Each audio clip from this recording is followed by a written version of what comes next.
साथियों, आर्य समाज के कुछ नफरतखोर चिंटू संत रामपाल जी के ज्ञान को छोड़कर उनकी वर्तमान स्थिति और उनके चरित्र पर सवाल उठा रहे हैं कि बाबा अपने कुकर्मों की सजा भुगत रहे हैं। उन्होंने हिंदू धर्म का अपमान किया है, सनातन धर्म और वेदों को गलत बताते हैं। संत रामपाल जी को संस्कृत भी नहीं आती, उन्होंने वैदिक रीति रिवाज और गुरुकुल से संस्कृत नहीं पढ़ी है। अगर दोस्तों इन नफरतखोरों से 2 सवाल ज्ञान के कर लिए जाएं और 2 सवाल हिंदू धर्म के सदग्रंथों से पूछ लें तो ये लोग आग बबूला हो जाते हैं और मुंह से गोबर उगलने लगते हैं। वही मीडिया के द्वारा दिखाई बकवादों का गुणगान करने लगते हैं। ये सभी नफरती चिंटू ज्ञान का जवाब ज्ञान से ना देकर लड़ाई झगड़े पर उतारू हो जाते हैं।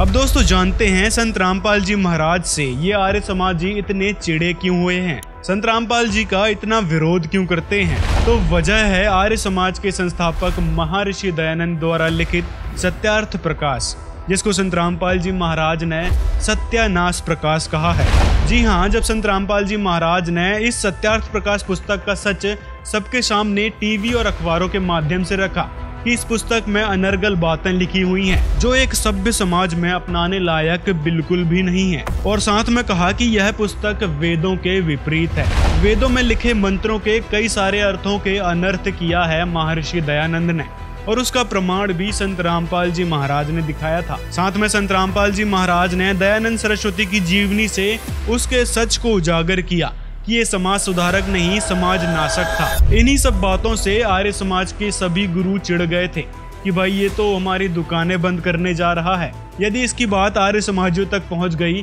तो हमारा धंधा चौपट हो जाएगा, हमारी जो सत्यार्थ प्रकाश से दुकानें चल रही है वो बंद हो जाएगी। और इसी धारणा को लेकर ये नफरतखोर चिंटू संत रामपाल जी को बदनाम करने की कोशिश कर रहे हैं। वहीं कुछ आर्य समाजी ऐसे भी हैं जो संत रामपाल जी महाराज का ज्ञान समझकर उनसे नाम दीक्षा ले रहे हैं। कई सारे ऐसे आर्य समाजियों के इंटरव्यू मिल जाएंगे जो पहले संत रामपाल जी के कट्टर विरोधी थे, बाद में उन्होंने संत रामपाल जी से नाम दीक्षा ले ली। लेकिन कुछ ये नफरतखोर मानने को तैयार ही नहीं है सत्यार्थ प्रकाश के सच को। लेकिन दोस्तों सच तो सच होता है, ये माने चाहे ना माने।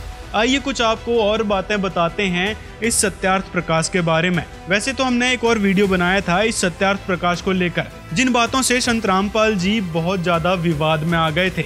उन बातों का जिक्र हमने इस वीडियो में किया है, लिंक आपको डिस्क्रिप्शन में मिल जाएगा। इस वीडियो के बाद आप उसको देख सकते हैं। तो चलिए दयानंद सरस्वती की कुछ और बातों का पर्दाफाश करते हैं जो संत रामपाल जी महाराज ने बताया है। पहला सच संत रामपाल जी महाराज ने इस महर्षि दयानंद के बारे में बताया है कि जब गुरुकुल से संस्कृत की पढ़ाई पूरी करने के बाद महर्षि दयानंद साधु बन गए थे। घर को त्याग कर जंगल में रहा करते थे, जगह जगह घूमा करते थे। साधु के लक्षण हमारे उपनिषद में बताया गया है, जिनमें से एक है अपरिग्रह यानी संग्रह नहीं करना। लेकिन दयानंद सरस्वती साधु बनने के बाद भी धन संग्रह करते थे, जिसके बारे में दयानंद सरस्वती की जीवनी में वर्णित है। पुस्तक श्रीमद दयानंद प्रकाश, जिसके लेखक हैं श्री सत्यानंद जी महाराज, प्रकाशक है सार्वदेशी कार्य प्रतिनिधि सभा 2/5 महर्षि दयानंद भवन दिल्ली। इस पुस्तक के 436 पृष्ठ पे लिखा है कि एक बार कुल्लू नामक सेवक उसके 600-700 रुपए लेकर भाग गया था, जबकि तब तक दयानंद जी सारे तन पर भस्म रमाए हुए साधु बन गए थे। उस समय की ये 600-700 रुपए वाली रकम आज के 5 लाख रुपए थी। धन संचय करना निश्चित ही संतों के लक्षण नहीं है, और ये दयानंद जो है धन संग्रह करता था, अपने पास धन रखा करता था। अब दूसरा सच संत रामपाल जी महाराज इस दयानंद सरस्वती के बारे में बताते हैं कि ये दयानंद जो है शूद्रों को भक्ति योग्य नहीं समझते थे, किंतु राजाओं को अपने बराबर बिठाते और उन्हें सम्मान देते थे। भारी भरकम दक्षिणा भी करते थे। राजा यशवंत सिंह जोधपुर ने 100 रुपए और 5 स्वर्ण मुद्रा इन्हें भेंट की थी। संत रामपाल जी महाराज ने इसी पुस्तक श्रीमद दयानंद प्रकाश से दिखाया है 426 और 427 पेज नंबर से कि ये महर्षि दयानंद नशेड़ी था, यानी भांग पिया करता था, तंबाकू का सेवन करता था और चिलम भी पीता था। जबकि किसी भी प्रकार का नशा करना न केवल अशोभनीय है बल्कि भक्ति मार्ग में बाधक भी है। तीसरा सच संत रामपाल जी महाराज ने इस महर्षि दयानंद के बारे में बताया कि इसने वेदों के अनुवादों में फेरबदल की है। जहाँ पर परमात्मा का अर्थ परमात्मा होना था, वहाँ इसने मित्र कर दिया है। इस अनुवादकर्ता ने, क्योंकि ये तो पूर्ण रूप से अज्ञानी था, महर्षि दयानंद नाम का महर्षि था, इसने कख नहीं पता वेदों का। ये भी ब्राह्मण था, संस्कृत बचपन से पढ़ा करता था, संस्कृत से भाषण करता था, बोलता था, जिस कारण से विद्वान प्रसिद्ध हो गया, महर्षि प्रसिद्ध हो गया। इसने कख नहीं पता था। अब यहाँ यदि इसको पता होता तो ये अनुवाद ऐसा नहीं करता। ओम, इस नाम वाच्य ईश्वर का स्मरण कर। अकल देखो इसकी, ओम नहीं लिखा, ओम का अर्थ सीधा लिखना था, इस ओम को स्मरण कर ना, इसने अर्थ कर दिया नाम वाच्य ईश्वर। अब इसने अपने विधान बताया था कि नाम जाप करने कोई लाभ नहीं होता। ये अज्ञानी का विधान था इस दयानंद का।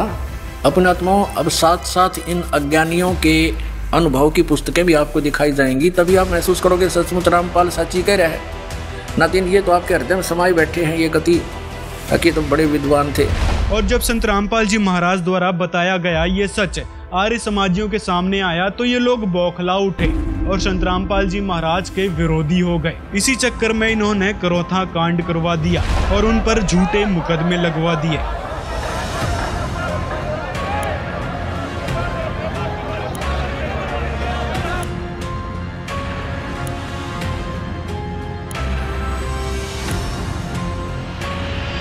लेकिन दोस्तों, सत्य और शूर देर तक नहीं छिपते।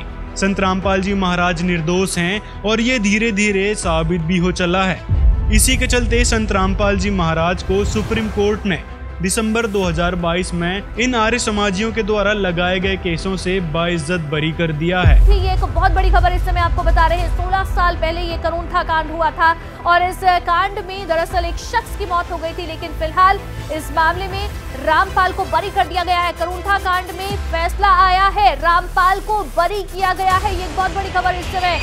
एक और सच संत रामपाल जी महाराज ने इस महर्षि दयानंद के बारे में बताया है और इसके भक्ति मार्ग के बारे में भी बताया है कि किस प्रकार इसकी अंत में बहुत बुरी दुर्गति हुई थी। इसी पुस्तक श्रीमद् दयानंद प्रकाश के अनुसार मृत्यु के 1 महीने पहले से ही महर्षि दयानंद का स्वास्थ्य असहज था। प्रत्येक दवा उन पर विपरीत असर कर रही थी। महर्षि जी के पूरे शरीर, कंठ, जीभ और मुख में छाले हो गए थे। मलमूत्र भी असमय ही निकल जाया करता था। इसी तरह की महापीड़ा को भोग कर महर्षि दयानंद का निधन 1940 में अत्यंत दुख भोग कर हुआ। परमात्मा प्राप्त संतों ने और संत रामपाल जी महाराज ने बताया है कि यदि गृहस्थ जीवन को छोड़ने से मोक्ष होता है तो सबसे पहले किन्नरों का मोक्ष होता। गृह त्याग करके भक्ति करने की परंपरा गलत है, क्योंकि ध्रुव, प्रहलाद आदि भक्तों ने गृहस्थ आश्रम में ही भक्ति की और गीता भी कर्म करते हुए भक्ति के लिए कहती है। महर्षि दयानंद सरस्वती ने गृह त्याग किया और अनेकों गुरु बनाए, किंतु अंत में दुर्गति हुई। वेदों का अनुवाद किया और वो भी ये नहीं समझ पाए कि तत्वदर्शी संत के क्या लक्षण होते हैं। परमात्मा के गुणों को ही इन्होंने सत्यार्थ प्रकाश में उल्टा कर दिया। दयानंद नशा करना बुरा नहीं मानते थे, जबकि ये मोक्ष प्राप्ति के मार्ग में बाधक है। गृह त्याग से मोक्ष संभव नहीं है। मोक्ष के लिए अत्यंत आवश्यक है परम संत का मिलना और उनसे तत्व ज्ञान प्राप्त करना। मोक्ष के लिए न तो जंगल की आवश्यकता है, न हठ योग की, न गृह त्याग की आवश्यकता है, न अनेकों गुरु धारण करने की। इसके लिए किसी भी भाषा विशेष का ज्ञान होना आवश्यक नहीं है। एक साधारण व्यक्ति अपने गृहस्थ आश्रम में रहते हुए भी मोक्ष प्राप्त कर सकता है। इसके लिए तत्वदर्शी संत की शरण ग्रहण करनी होगी। केवल तत्वदर्शी संत ही शास्त्रों में लिखे गुप्त रहस्य को सरल करके बताते हैं। गीता अध्याय 17 श्लोक 23 के अनुसार 3 अक्षर का मंत्र मोक्षदायक बताया गया है, उस परमात्मा का बताया गया है, जिसके बारे में संत रामपाल जी महाराज सभी शास्त्रों के अनुसार बताते हैं।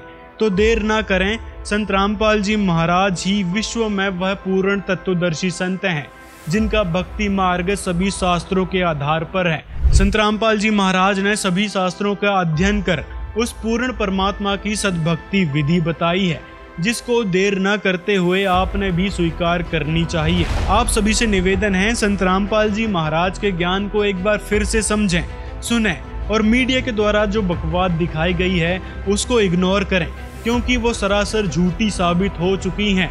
कोर्ट में उनके एक भी सबूत नहीं मिले हैं। यदि दोस्तों वीडियो पसंद आया हो तो लाइक जरूर करें और अपनी राय कमेंट में जरूर बताएं।